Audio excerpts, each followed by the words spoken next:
Welcome to another Yoga Anywhere 5-minute flow. And I'm doing another chair yoga video. This time it is going to be for an entirely different reason. The last time was because it was to help travelers when they're on a flight or a train and you're in cramped quarters. Today it's to help people that might have a leg or foot injury that might have flared up. So hint, hint, I have a knee injury that has flared up and I've had to make a lot of alterations in the last couple of days. It is getting slightly better with ice and with heat, but I still shouldn't be doing anything that is going to risk that. So today we'll be focusing on the upper body and still getting benefits from yoga even when you're not able to stand. So this hopefully will help a lot of people for a myriad of reasons. It might be a foot injury, and if it were a foot injury, there are extra moves that I could put in, but because it's my knee, I'm really going to keep the waist down, stationary.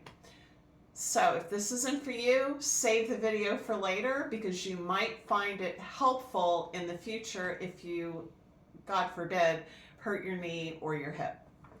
But what we're going to do first is sitting up nice and straight. So this will be our seated mountain pose. And what's good about this is it's helping to lengthen our spine. So we really want to feel as though the crown of our head is reaching up towards the ceiling.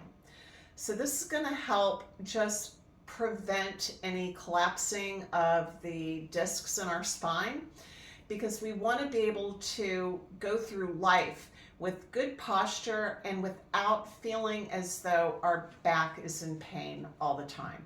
So practicing yoga helps to maintain that flexibility in the spine. So that's what we're doing here, just in a seated position. So you want to keep your shoulders back, your crown of your head reaching towards the ceiling, and just take a deep breath in and out. Breathe in and out.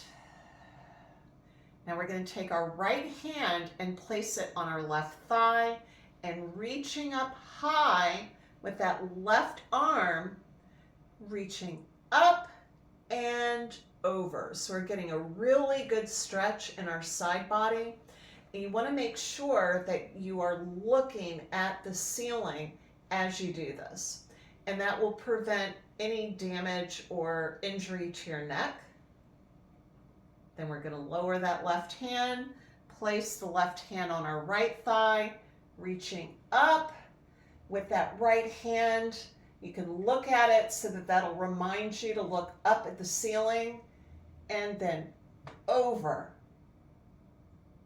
And you can take a deep breath in and out as you lower your hand. Now we're going to do some seated cat-cows.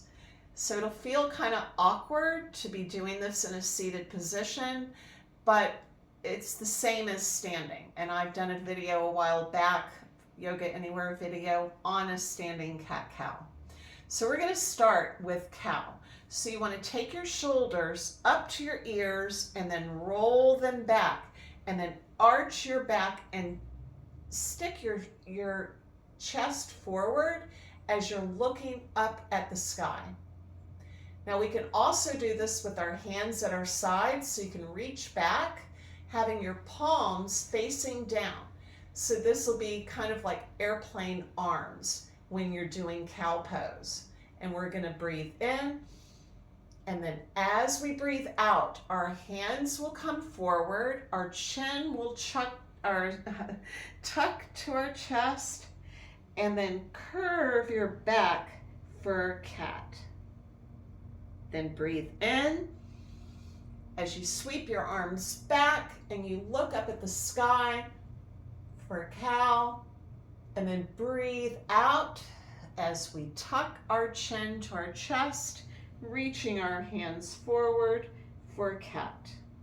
So we're going to do that 2 more times. Breathe in and out as we journey into cat. Breathe in, into cow, and out into cat. Now the next move, there's a lot of different poses that we can do in a seated position, but because I'm keeping my lower body stationary, it limits what we can do. So what we're going to do now are some shoulder circles. So you want to place your left hand on your left knee, and we're going to reach up with the right hand. Follow your hand with your eyes as you go all the way back. And then bring it back the way it came. Because most chairs have a back, so it's going to stop your arm mid-swing. So we don't want to try to do a full circle. So we're really doing kind of like a horizon type of circle, where it's a little bit more than a half. And then we're going to bring it back. Then we're going to breathe in as we reach up with the right arm and back. And breathe out as you bring it back to your right knee. Then breathe in as we reach back with our left hand, and then breathe out as it comes up and over and back to our left knee. So again, breathing in as our right hand sweeps up and over and out. As we bring it back to our right knee, reaching up and over and out as we reach back to that left knee. Now, if you don't have a knee injury, you can go into like a knee to your chest type of position, or you can cross your ankle over your knee and lean over. But with this specific forward fold, we're doing it with stationary lower body. So you want to suck your navel to your spine, reach your hands up and overhead, and breathe out as you lower your belly to your thighs. Now you don't want your back to curve, you want to try to keep it straight. So by keeping that navel sucked to your spine, it'll actually help you keep your back straight. Then we're going to breathe in and reach up. Breathe out into that forward fold. Breathe in as you reach up. Breathe out as you go into that forward fold. You can actually grab onto the legs of your chair and then breathe in as you rise back up. So I hope, first of all, that you don't have an injury that requires you to do this in a chair. But if you have suffered an injury, or if you're just having mobility issues because of a surgery you might have just had, or if you're just not able to move your lower body, I hope that this video will come in handy. It will help you maintain range of motion in your shoulders. It'll help with circulation, and it'll just make you feel better in the middle of the day. So I'll see you again later. Bye.